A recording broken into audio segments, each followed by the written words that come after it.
Falando em crimes mortais, as pessoas pensarão em alguns casos notórios da história. Jack, o Estripador, que cometeu muitos assassinatos na Londres vitoriana e arredores por volta de 1888. A identidade do assassino permanece um mistério até hoje. Charles Manson e seu chamado A Família Manson cometeu os mundialmente famosos assassinatos Tate LaBianca, nos Estados Unidos, em 1969, nos quais as vítimas receberam o nome. A relevância de outros casos é igualmente importante. A atriz Sharon Tate, que estava grávida de 8 meses do diretor Roman Polanski, além do casal Leno e Rosemary LaBianca. Ted Bundy, serial killer americano que sequestrou, estuprou e assassinou mais de 30 mulheres entre 1974 e 1978. Qual o propósito do envolvimento midiático no número cada vez maior de filmes, livros, séries, podcasts e documentários que expõem a memória glorificada destes crimes perversos?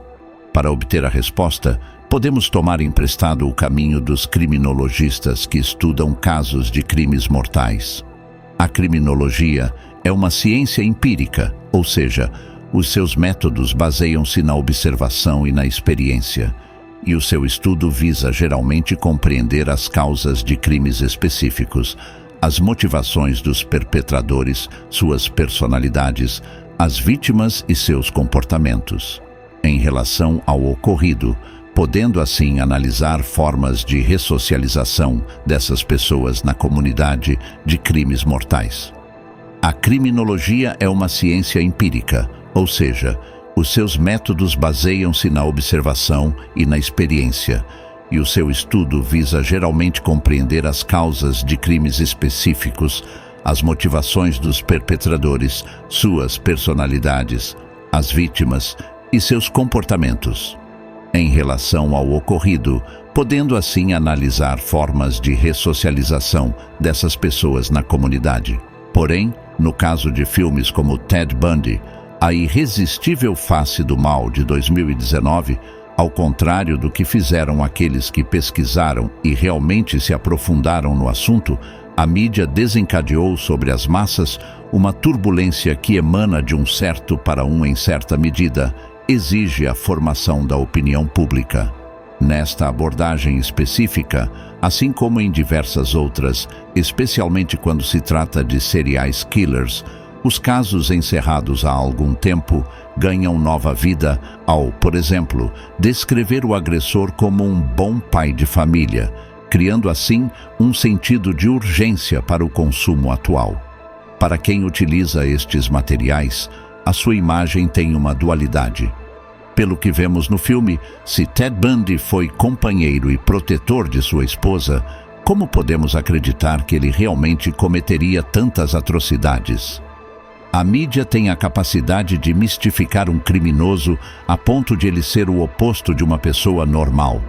Dessa forma, o fascínio surge quando persiste a ideia de que serial killers são pessoas com capacidades mentais acima da média, quando na realidade essas pessoas são pessoas comuns. A imagem amplamente divulgada do assassino, sem nenhum foco real no acontecimento, mas apenas na sua promoção, pode até dificultar a investigação se ainda estiver em curso. Tramas criadas para despertar o interesse do público, focando nas atrocidades sem fornecer um panorama geral da vida do criminoso. O conteúdo apenas mostrava desespero, despertava medo no público, fascinado pelo assassino e sem realmente fazer perguntas sobre o crime cometido. No entanto, os assassinos em série representam apenas uma pequena parte dos crimes fatais estudados pelos criminologistas. Então, por que eles ainda recebem tanta atenção? A mídia sensacionalista cria consciência sobre esses eventos. Por exemplo, os crimes brutais obtêm mais cobertura porque criam não só medo, mas também intriga. As pessoas sentem desejo de saber mais sobre as causas e, mais importante ainda, as consequências para os perpetradores, juntamente com o seu sentido de justiça, o que faz com que consumam cada vez mais conteúdo. Na época, os relatos do massacre de Columbine eram exagerados, assim como o julgamento de Ted Bundy na televisão. Vê-lo como um assassino mágico muda completamente o foco. Há mais ênfase em suas características físicas do que em suas ações horríveis, e é justamente esse tipo de impressão, uma melhora na autoimagem, que muitos criminosos buscam. Na verdade, não são pessoas nobres, mas psicologicamente se consideram superiores, como Charles Manson. Em seu famoso livro policial Helter Skelter, o promotor da Tate LaBianca, Vincent Bugliosi, observa que houve uma época em que havia muitos livros, peças e filmes que retratavam Manson, se não o glorificavam. Não é uma abordagem completamente inútil. Argumenta-se então que o significado sociológico e o legado do assassino podem nada mais ser do que a ideia de reafirmar a verdade de que quando as pessoas entregam suas mentes e almas a uma figura de culto tirânica, essa pessoa se torna um seguidor pontual. É tarde demais para voltar atrás. E como as multidões que seguem os tiranos da história, onde quer que vão, ele os leva consigo. Por outro lado, séries como Mindhunter 2017 mostram o contrário. Ao combinar ficção e realidade, os criadores são capazes de colocar o público no contexto necessário, bem como fornecer um esquema de base para o desenvolvimento do FBI. Identifique novos padrões de comportamento em criminosos e as motivações por trás de seus crimes. Portanto, o principal objetivo e foco da série é descobrir como funciona a mente de um assassino. A Netflix lançou recentemente uma nova série de crimes reais, Dahmer, um canibal americano, oriundo do estado de Wisconsin, Estados Unidos, responsável pela morte de 17 homens e garotos, vítimas de estupro e canibalismo, entre os anos de 1989 e 1991. A produção gerou uma certa polêmica entre os telespectadores e serviu para reviver o fascínio pela figura ali, representada pelo ator Evan Peters. A produção gerou polêmica entre o público e serviu para reavivar o entusiasmo pelo personagem interpretado pelo ator Evan Peters.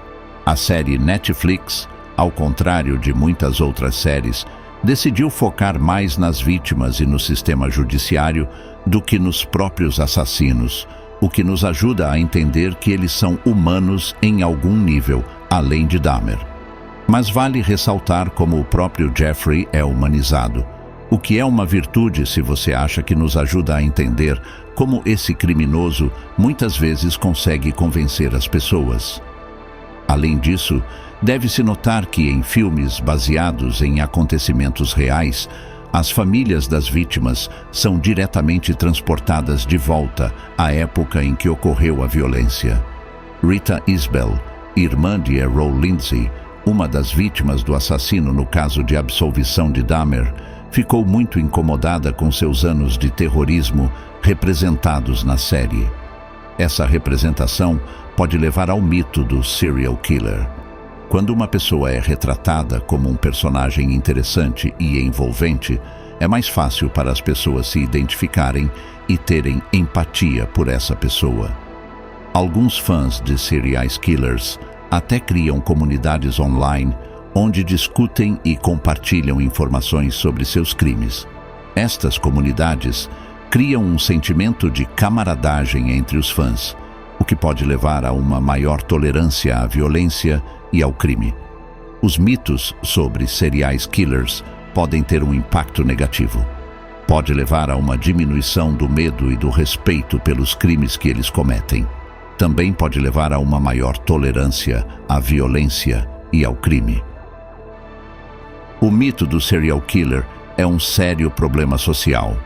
Ao criticar a forma como os meios de comunicação social retratam estes criminosos, podemos ajudar a prevenir esta situação. Não devemos mistificá-los ou romantizá-los. O mito do serial killer é um sério problema social.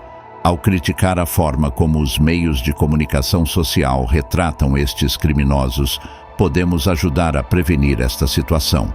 Obrigado por assistir até aqui. Se inscreva no canal e até um outro vídeo.